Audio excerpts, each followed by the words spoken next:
अदी तू फिकर न कर, जेस ताईं मां जेरो आया ना तुझो वार बि मेरो कोन थींदो। नादिर, मौत जो ॾींहुं मुक़रर आहे। जेकॾहिं मुंहिंजो मौत लिखियल हुजे हा त अॼु न बचा। अदी मां तोखे केॾां बि कोन वञण ॾींदुसि। ॾिसां त तोखे केरु थो मारे। भाइर त पंहिंजी भेनरुनि जा मुहाफ़िज़ हूंदा आहिनि। ही कहिड़ो भाउ आहे जेको पंहिंजी भेण खे थो मारे?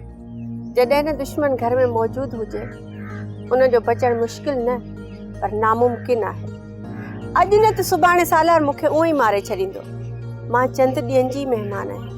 अदी मां बि त हिकु भाउ आहियां, पर मूंखे त इन मिल्कियत में को इंट्रेस्ट न आहे। पर नादिर, सालार खे मिल्कियत घुर्जे। हुन लाइ सभु कुझु पैसो ई आहे। अदी जेस ताईं मुंहिंजो बस हलंदो तेस ताईं मां कोशिश कंदुसि त तोखे कुझु बि न थिए।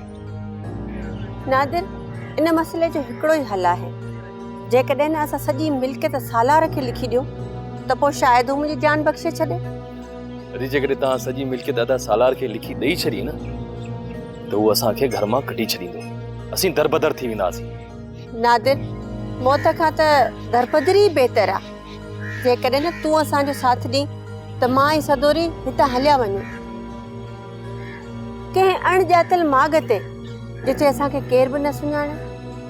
अदी मां त हर वक़्तु तव्हां सां गॾु आहियां, पर हथे ख़ाली असीं केॾांहुं बि कोन वेंदासीं।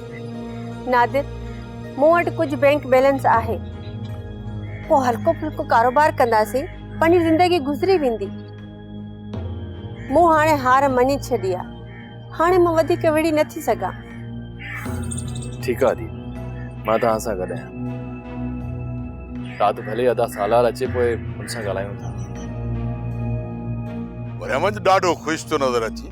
कार हेॾो मज़ो ॾिनी छा? अदा कार जो त मज़ो ई पंहिंजो आहे, पर मुंहिंजे ख़ुशीअ जो सबबु ई ॿियो आहे। हीअ वरी कहिड़ी ख़ुशख़बरी आहे?